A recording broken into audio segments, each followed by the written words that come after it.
चलो क्वेश्चन करते हैं। कल आपका कितना किया था क्वेश्चन, स्ट्रिंग वाले पे किया था ना, उस पे कुछ और टाइप के क्वेश्चन करके फिर हम आएंगे अगले कॉन्सेप्ट पे, ठीक है। और कुछ बालक अभी भी एब्सेंट हैं, छुट्टी बना रहे हैं, बढ़िया बात है। मतलब एक छुट्टी तब तक बनाओ एक पर्व का जब तक कि अगला पर्व ना आ जाए, इस सिद्धांत पे कुछ बालक बालिका काम कर रहे हैं, अभी भी एब्सेंट दिख रहे हैं, बहुत खुशी की बात है, ठीक है। अब देखो क्वेश्चन देखते हैं, उसी टाइप का जैसा किया था कल, बस हमने स्ट्रिंग रहता है तो क्या होगा, स्प्रिंग रहता है तो क्या होगा, इन सब पे बात करा था। अभी कुछ और दे रहे हैं। चलो, दो ब्लॉक दे दिया और दो स्ट्रिंग है, दो ब्लॉक दिख रहा है, दो स्ट्रिंग दिख रहा है, वैसा ही है कल जैसा देख रहे थे। इसको मान लो M1 नाम दे दिया, इसको M2 नाम दे दिया, इसको A बोल दिया और इस वाले नीचे वाले स्ट्रिंग को B बोल दिया, नीचे वाले स्ट्रिंग को B बोल दिया। कल ऐसा क्वेश्चन किए थे, स्ट्रिंग के लिए कर रहे हैं तो लिखो एक question, find tension in A, find tension in A just after B is cut, find tension in A just after B is cut, tension in A just after B is cut. किया था ये question कल? क्या कल किया था ये question क्या बालक, कि नहीं किया था? ये किया था, तब फिर क्यों करना? आंसर आ जाएगा सर M1 = नहीं, आंसर आ जाएगा नहीं, कॉन्सेप्ट क्या पकड़ो। Just after B is cut तो हमने सीधा बताया था, रस्सी है ना, स्ट्रिंग। अच्छा, कुछ बातें नहीं बोला है पर एजम्पशन है कि स्ट्रिंग इनएक्सटेंसिबल है, ठीक है। तो अगर स्ट्रिंग इनएक्सटेंसिबल है तो सीधा किया ही था, फिर कराने की क्या जरूरत है। तो ये अगर कट कर देंगे तो फिर क्या होगा, इसमें एक्सटेंशन तो है नहीं, तो पहले जितना खींचा था अभी भी क्या होगा, उतना ही खींचा होगा। टेंशन इक्वल टू क्या होगा बाद में? टेंशन से बाद में M1 जी ही रहेगा। तो ये तो किया था। तो find the tension in A बोला था just after B is cut, तो ये क्या होगा M1 जी। तो इस टाइप का तो किया था आई थिंक कल, तो कोई मतलब नहीं बनता। दूसरा पैटर्न का क्वेश्चन करते हैं, ये तो कर ही चुके थे। अलग टाइप का करते हैं, काम करते हैं कि ऐसा कुछ करते हैं, एक पुली लगा दिया तो स्ट्रिंग इनएक्सटेंसिबल है, पुली भी मासलेस है। ये मान लो M मास है, एक यहाँ पे एक मास है, कुछ कह लिया M/2 है, एक और मास इससे अटैच है, ये भी मान लो M/2 है, ठीक है। इधर M/2 दिख रहा है, उधर M है, M/2 नाम देना है तो कुछ थ्रेड या इसको नाम दे दो, कुछ मान लो इसको नाम दे दो। ये देखो, ये एक रस्सी है, ये स्ट्रिंग, ये रस्सी इधर से होते होते होते होते यही स्ट्रिंग इधर आई है, इसको नाम दे दिया A। और ये दूसरी स्ट्रिंग दिख रही है, इसको नाम दे दिया B। दो स्ट्रिंग दिख रही है, एक इससे होते हुए इधर आई है, एक ही स्ट्रिंग है ये A, और नीचे वाले स्ट्रिंग को B दे दिया। क्वेश्चन मेरा वही है, find tension in A just after B is cut, find tension in A just after B is cut. जल्दी से बता दो। तो सर B कट जाएगा तो MG आप क्या पता नहीं, अब देखो क्वेश्चन लिख लो, find tension in A just after B is cut, in A just after B is cut. A वाली रस्सी में क्या टेंशन होगा अगर B कट कर दिया जाए? A वाली रस्सी यही है ना, ये रस्सी इधर से होते हुए इधर आई, यहाँ भी A है, या इधर भी लिखोगे ये पूरा A ही है, तो ये पूरा ये। अब आंसर बताओ, ट्राई करो, बताओ क्या क्या आंसर बोल रहे हो। Just after B is cut tension in A। अच्छा, शुरुआत में क्या होगा जरा बताना, इधर क्या होगा? MG ये होगा। अब मुझे एक बात बताओ, शुरू में ये सिस्टम इस तरह से रेस्ट में है, इधर टेंशन जो होगा इस वाले में मान लो T मान लिया, T1 या TA मान लिया, इसके लिए अवे ये है, पुली के लिए अवे ये है। अच्छा, स्ट्रिंग पुली सब मासलेस है, ठीक है ना। इधर भी टेंशन क्या है, पूरा क्या है, A। तो मैं अगर बैलेंस कराऊंगा इधर तो TA इक्वल टू क्या बोलेंगे, MG। शुरुआत में टेंशन ये होगा ना, शुरुआत में TA MG को बैलेंस कर रहा है, तो चाहे इधर देखो चाहे इधर देखो, इसकी वैल्यू तो इसी के इक्वल होगी। शुरू में तो TA इक्वल टू MG होगा जब B नहीं कट किया गया इनिशियली, ठीक। अब इसको कट कर दिए B को, तो B को कट कर देंगे तो ये गया, तो ये गया, तो फिर आप समझो कि ये सिस्टम से ही हट गया, इसको भूल जाओ। तो क्या बचा, एक M मास, एक M/2 मास, तो क्वेश्चन ही चेंज नहीं हो गया, क्वेश्चन ही चेंज नहीं हो गया। आप क्वेश्चन ही, अगर हम इसको भूल जाएंगे, इसको कट करके हटा दिया तो मेरा क्वेश्चन, अगर रस्सी इसका काटेंगे तो यही तो हटेगा ना, स्ट्रिंग बी इज कट बोला गया, तो अगर बी वाली रस्सी, ये रस्सी कट होगी तो बी वाली ये रस्सी है, ये अगर कट होगी तो m/2 ही हटेगा ना सिस्टम से, ये तो रहेगा ही ना। तो ये तुम्हारा m है सिंपल और ये m/2 है, और सिंपल सा हमने इस तरह का क्वेश्चन, सबसे पहला क्वेश्चन जो पुली सिस्टम पढ़े थे, पुली मास सिस्टम, तो सबसे पहला क्वेश्चन ऐसा ही किया था जहां एक्सेलरेशन भी निकाला था और टेंशन भी निकाला था। तो चाहो तो वहां पे कैसे निकाला था, किसी के इक्वेशन दोनों का लिख लो, फिर एफबीडी से दोनों का इक्वेशन लिख के फिर सॉल्व कर लो, या फिर डायरेक्ट भी ध्यान होगा तो 2 मास के सिस्टम में याद है टेंशन ये आया था 2m1m2 bye m1 plus m2 into जी।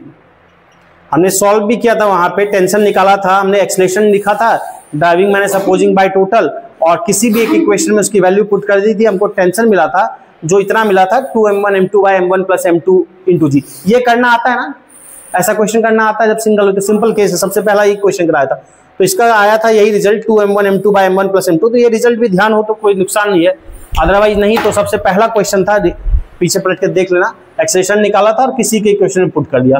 तो m1 के जगह पे कोई भी एक मास क्या लिख लिया m, और m2 की जगह पे दूसरा मास क्या लिख लिया, मान लो m/2, और एक मास है m और एक मास है m/2 इंटू जी। यही सिंपली हो गया, इसको सॉल्व कर लो, इसको सॉल्व कर लो, बाद में टेंशन क्या होगा, तो a का ही लिख लिया, बाद का टेंशन मान लो t' लिख लिया, तो t' तो बाद का टेंशन हो जाएगा 2m इंटू m/2, 2 से 2 कटेगा, कैंसिल कर लो, तो m इंटू m या m² जो भी लिखना है, m इंटू m, और नीचे एलसीएम क्या आ जाएगा 2m प्लस m यानी कि 3m, 2m प्लस m में एलसीएम आ जाएगा 3m, और ये वाला 2 क्या होगा, ऊपर चला जाएगा, तो 3m इंटू 2 इंटू जी, एक m से एक m कैंसिल, तो कितना आ जाएगा 2mg/3। तो बाद में टेंशन ये हो जाएगा, तो बाद में सिंपल केस हो जाएगा 2 पुली वाला जो हमने किया था। बात समझ में आ रही है तो करो, लिख लो।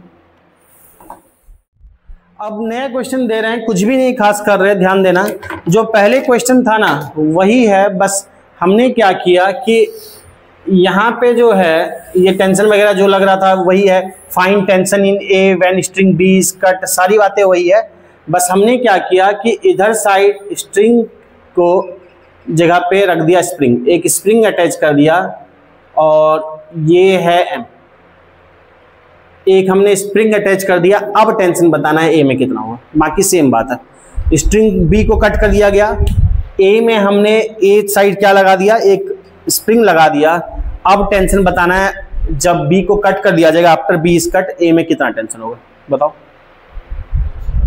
किए हैं इस तरह से, आसान है। देखो कुछ नहीं है क्वेश्चन में खास, क्या पूछा गया, find tension in A just after B is cut. Just after जरूरी है, नहीं तो बाद में तो मामला अलग होगा। तो just after B is cut, तो बी को जैसे कट करेंगे तो बी को कट कर दिया। अच्छा, शुरू में टेंशन क्या होगा, इससे पहले क्वेश्चन में करा ही था, ये क्या है mg है वेट, और इधर टेंशन अवे, इसके लिए अवे ये, ब्लॉक के लिए अवे ये, और स्प्रिंग के लिए अवे ये। टेंशन इस पार्ट में क्या है a, इधर अवे ये, पूरे में टेंशन सेम है a ही होगा। TA इक्वल टू इनिशियली कितना होगा mg, देखा था, उसी से खींच रहा है, वेट से खींच रहा है, जो भी स्प्रिंग खींच रहा है, तो TA इक्वल टू mg। शुरू में टेंशन तो ये, ठीक, जो पहले था।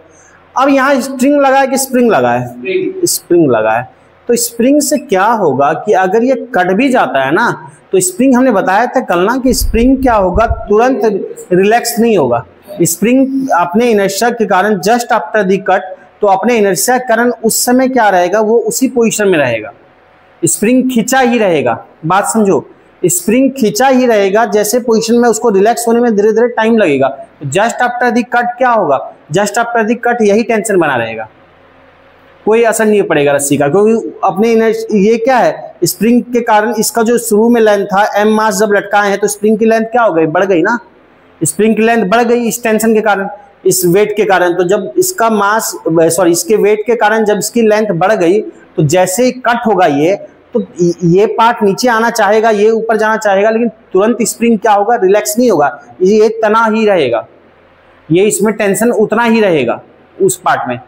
फिर इनर्शिया के कारण धीरे धीरे क्या होगा, फिर ये वाला पार्ट जब क्या होगा, दोनों में हैवी कौन है, तो जब ये कट हो जाएगा तो इधर हैवी हो जाएगा, ये नीचे आना चाहेगा, लेकिन शुरू में इसी पोजीशन में रहेगा, टेंशन इतना ही रहेगा, फिर ये नीचे आना चाहेगा, फिर धीरे धीरे धीरे धीरे बाद में रिलैक्स होगा। तो टेंशन इक्वल टू क्या होगा, सेम ही होगा, सेम, यानी बाद में भी क्या होगा, mg ही होगा। स्ट्रिंग और स्प्रिंग में यही तो फर्क था। समझ में आई बात कि वो तुरंत रिलैक्स नहीं होगा ना, कल किए ना इस टाइप का क्वेश्चन स्ट्रिंग और स्प्रिंग केस में, तो नोट कर लो। इन सबको रिवीजन कर लेना, छोटे छोटे कॉन्सेप्ट है पर क्वेश्चन बनते हैं, बहुत लेंदी तो नहीं है पर कॉन्सेप्चुअल क्वेश्चन बनते हैं। तो एक 2m मास है, एक m मास है, और यहाँ से जुड़ा हुआ एक रस्सी, इसका मतलब होता है ऐसे सिंबल का मतलब फिक्स्ड है। ये पूरी रस्सी जो स्ट्रिंग इधर से इधर आई है, इस पूरे का नाम ए है, ये ए है, और वही इस वाली रस्सी का नाम बी है। क्वेश्चन हमारा वही सेम है। फाइंड टेंशन इन, दोनों में मैं पूछूंगा, फाइंड टेंशन इन, या फिर आप लिख सकते हो, ठीक है, फाइंड टेंशन। सर ऊपर से फिक्स है, क्या बोलो, ऊपर से सर फिक्स है, ऊपर फिक्स्ड ही है, तो ये है, ये और ये ऊपर तो फिक्स ही रहता है। ऊपर फिक्स का मतलब ऊपर ये नहीं बना है, ऊपर तो फिक्स ही है, अटैच ही है। यहाँ पे ये रस्सी फिक्स है। क्वेश्चन वही है, आपको टेंशन बताना है रस्सी में कितनी होगी। Find tension in string and also find acceleration of both the mass, also find acceleration of both the mass just after B is cut. Find tension and acceleration, find tension and acceleration, find tension and acceleration of both the mass just after string B is cut। string B को cut किए तो tension क्या होगा, एक ही रस्सी बची होगी तो टेंशन होगा कुछ, और ये कितना होगा एक्सेलरेशन दोनों का। एक्सेलरेशन सर ये टेंशन वाला इस टाइप का तो हमने पीछे भी किया ना, शायद ऐसा ही किया था थोड़ी देर पहले जो टेंशन बताए थे, तो वैसा ही केस बन जाएगा। देखो ऑन करो कितना आएगा, ठीक ऑन है। देखो यहाँ समझो, तुम्हारा just after B is cut, अगर बी को कट कर लेंगे तो अभी तो किए हो ना इस टाइप का थोड़ी देर पहले, कुछ अंतर तो नहीं पड़ेगा। अगर बी को कट कर देंगे तो फिर ये दोनों स्ट्रिंग है, स्ट्रिंग है, टेंशन जितना पहले रहेगा उतना ही बाद में रहेगा। तो पहले टेंशन कितना था, जस्ट आफ्टर 2mg था। इधर से देखते हो, इधर से देखने में क्यों नहीं पता चलेगा, पता है यहाँ पे इस स्ट्रिंग का भी सहारा लेना पड़ेगा। अगर इस साइड से देखते हैं ना m से, तो इस स्ट्रिंग के बारे में सोचना होगा, यहाँ सोचने में दिक्कत आएगी, इसलिए mg नहीं कर सकते डायरेक्ट, ये भी बंधा हुआ है। तो इधर से देखना ज़्यादा आसान है कंपैरेटिवली। तो TA, तो टेंशन शुरुआत में क्या था 2mg, तो शुरुआत में टेंशन था 2mg, बाद में भी कितना होगा, बाद में भी स्ट्रिंग कट करेंगे तो फिर क्वेश्चन वैसा ही नहीं बन जाएगा इससे जो पहले थोड़ी देर पहले किया था, जो इसको कट कर दिए थे स्ट्रिंग के केस में। अगर इसको कट करें, इसको भूल जाओ, फिर क्या रह गया 2m और m रह गया, तो 2m और m रह गया तो फिर क्या होगा, ये 2m नीचे आएगा, ये m ऊपर जाएगा, फिर तो क्वेश्चन भी चेंज हो गया ना। क्वेश्चन वही हो गया सिंपल जैसे पहले से करते आए, अभी थोड़ी देर पहले भी जो बोला था हमने उसमें और इसमें अंतर क्या रह जाएगा, जो एक क्वेश्चन हमने किया था, ये कट गया, ये हट गया, फिर यही 2m और m है, 2m नीचे आएगा, m ऊपर जाएगा। इस तरह का क्वेश्चन किया था थोड़े 2 मिनट पहले कराया, तो ये तुम्हारा इनिशियली है, क्वेश्चन में तो कोई अंतर ही नहीं पड़ा। बाद में फाइनली मान लो t डैश मान लिया, तो t डैश से वही क्या लिखा था, डायरेक्ट लिखा था 2m1 m2 by m1 plus m2 into जी, अभी किया तो 2m1 m2, m1 की जगह क्या लिखोगे 2m लिख लिया, इसके जगह मान लो m लिख लिया, बाय 2m प्लस m यानी कि 3m इंटू जी, तो कुछ अलग तो है नहीं, तो एक m से एक m चला गया, यानी कि क्या आ गया 4m बाई 3 इंटू जी, तो ये हो गया टेंशन। अच्छा, एक्सेलरेशन पूछा जाए तो कोई खास नहीं है, पहले हम कर चुके हैं। पूरा सिस्टम का दोनों का एक्सेलरेशन क्या होगा, सेम ही होगा। क्यों, क्योंकि ये नीचे आएगा, ये उतने से ऊपर जाएगा, ये एक्सेलरेशन नीचे आएगा जितना से, ये उतने से ऊपर जाएगा। डबल पुलिंग में ऐसा ही होता है, सिंपल क्वेश्चन अब हमारा ये बन चुका है। तो एक्सेलरेशन ड्राइविंग फोर्स क्या है 2mg माइनस अपोजिंग फोर्स क्या mg, driving force minus opposing force 2mg लाएगा नीचे, mg क्या होगा, रोकेगा इसको ऊपर जाने से, और बाय टोटल मास क्या होगा 2m प्लस m, सिंपल किए हैं, ड्राइविंग मैंने सपोजिंग पहले कर चुके हैं, तो ये कितना हो जाता है mg बाय 3m, यानी कि g बाय 3। क्या इसमें तो कोई दिक्कत नहीं होना चाहिए, ठीक है। अब अगर इस क्वेश्चन को लिख लो, फिर हम थोड़ा सा चेंज करेंगे और सेम ही क्वेश्चन मेरा रहेगा। क्वेश्चन कर लेते हैं, सेम ही चीज दिया, अब क्या किया हमने, वही काम ऐसा ही दिया, वो फिक्स था जैसे पहले क्वेश्चन में भी दिया था, सारी बातें यही है, बस यहाँ पे लगा दिया एक स्प्रिंग, स्ट्रिंग की जगह एक स्प्रिंग लगा दिया, और इस साइड वही किया जैसे फिक्स किया था ना, सेम बात, मतलब सारा क्वेश्चन सेम है, बस लगा दिया यहाँ पे स्ट्रिंग, और इधर ऐसे ही फिक्स है, बताना है सेम चीज कि find tension in string, find tension in string, obvious एक ही स्ट्रिंग बचेगा जबकि बी कट होगा, tension in string, and also find acceleration of both the masses, acceleration of both the masses just after B is cut, acceleration of both the masses just after B is cut, B के cut करने के just बाद दोनों का acceleration क्या होगा, और बताना है टेंशन कितना होगा। हाँ करो इसको जल्दी से बताओ। देखो इसमें क्या होगा, शुरू में इधर तो लगेगा 2mg, जब कट नहीं किया गया शुरू में ये लगेगा, और पूरा रेस्ट में है सिस्टम, पूरा सिस्टम रेस्ट में, तो पूरे स्ट्रिंग पे एक ही टेंशन रहेगा, क्योंकि ये ए वाले पे पूरे पे ए सेम है, स्ट्रिंग और स्प्रिंग दोनों मासलेस है, तो पूरे पे टेंशन सेम रहेगा, और पुली भी मासलेस है, तो इस पूरे पे टेंशन क्या रहेगा, सेम रहेगा, यानी कितना रहेगा 2mg रहेगा। तो शुरुआत में तो टेंशन 2mg ही रहेगा।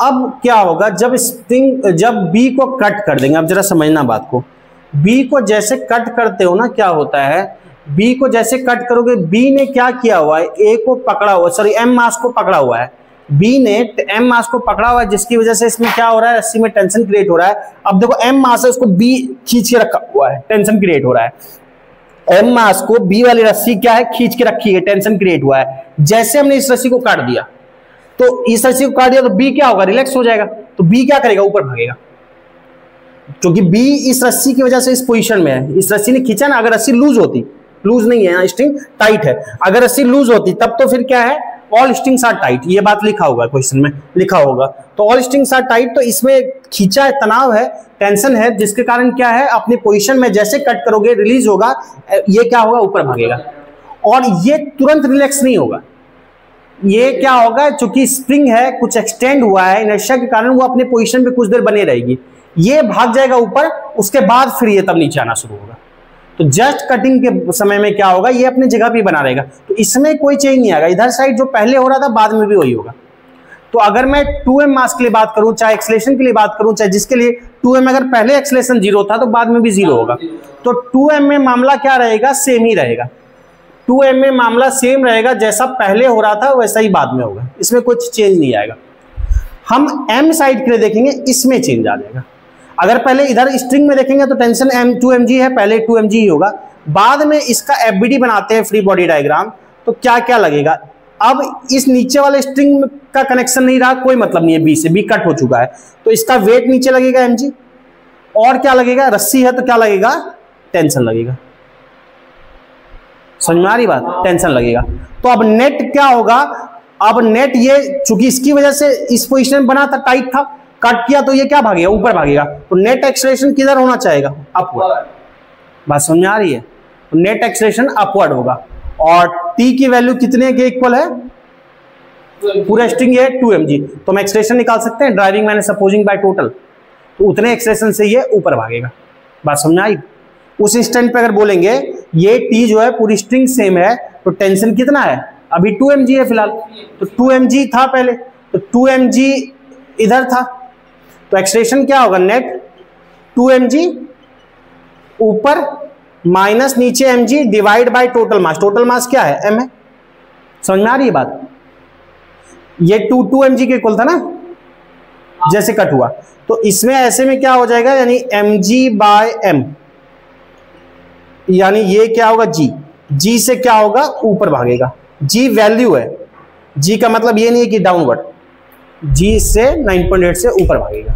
समझ में आई बात? क्लियर है? सर वहां तो पर हाँ बोलो। M क्यों लिए? जैसे पिछले क्वेश्चन में हम 3M लिए थे। कहाँ पे M क्यों लिए?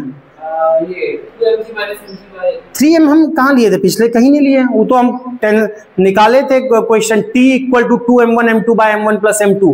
क्यों निकाले थे? 2mg minus mg bye 2m plus. ये तो 2mg driving minus opposing by total, ये तब निकाले थे जब रस्सी थी।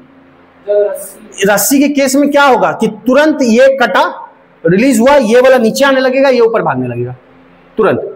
ये भी नीचे आएगा 2mb, m भी ऊपर भागेगा स्ट्रिंग के केस में, रस्सी के केस में।